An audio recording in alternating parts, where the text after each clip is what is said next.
Hi traders, welcome to this video on the euro dollar and pound dollar. My name is Chris from Elite Currency. Bit later than usual, but finally we're going to take a look at the last 2 days of this week. First of all though, be aware of our special discount in these times of volatility.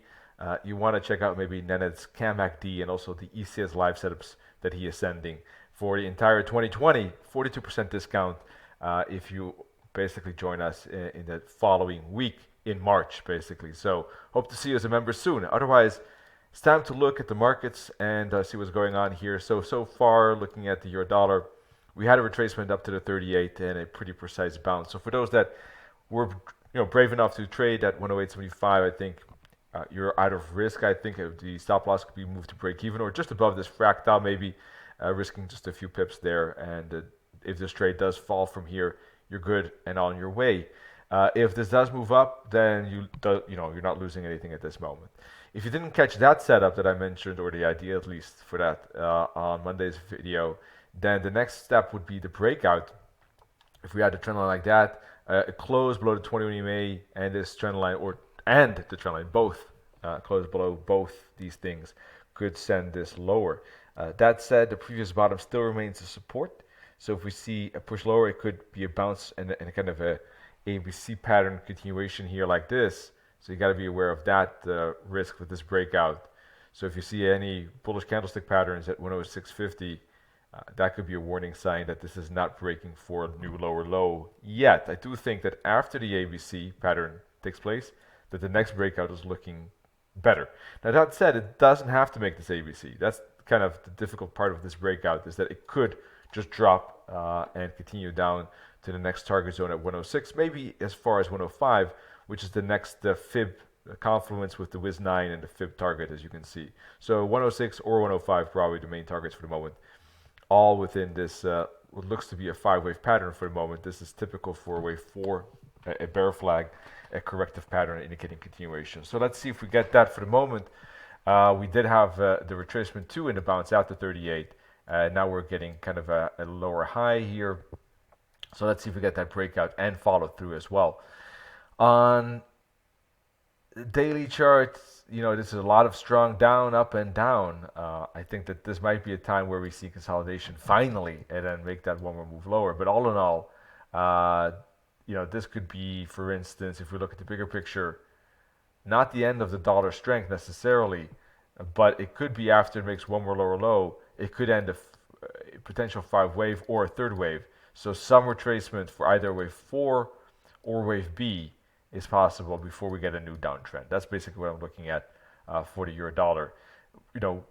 Basically, is this 1, 2, 3, 4, 5 ended, or is this a 1, 2, 3? Do we get a 4 and one more 5?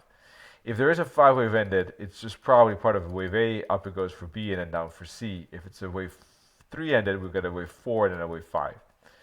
So more euro dollar, I think, likely moving to the downside for the moment, either at 106 or 105. Now, and after that, even more downside as well. Now that all changes if price is able to break above 110, 109.50, 110 is the key resistance zone. If price pushes above that, well then of course that changes things, and we might be looking again at a volatility or momentum to the upside, and there could be a bullish swing. So that's key level, key zone for downside.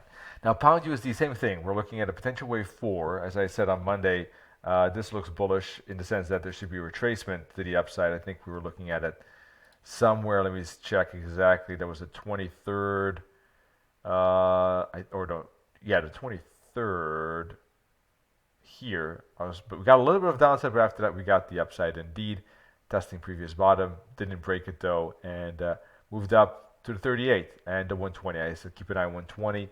It hit 119.78, and that is logical. That 120 is not a specific level; it's kind of a zone. It is a specific level, but it has 120 is also 119.75. It's 120.25. It's kind of an area specifically when we're looking at such big levels and big movements as this. So we got the bounce at 120 and a 38.2 fib as far as I'm concerned.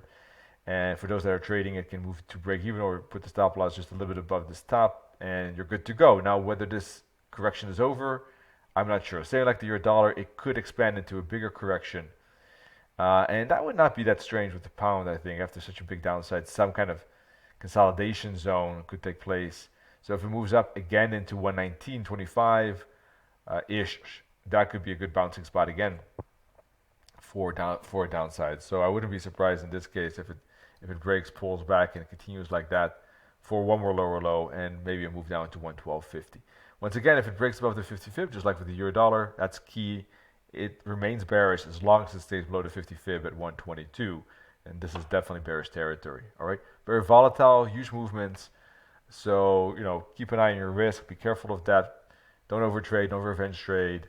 But I think that for the moment, this is looking good for downside. Just I think a little bit more consolidation, and then I think one more lower low is likely as long as it stays below the 50 fib. That's it. For now, wish you all great trading and see you next week. Cheers. Bye-bye.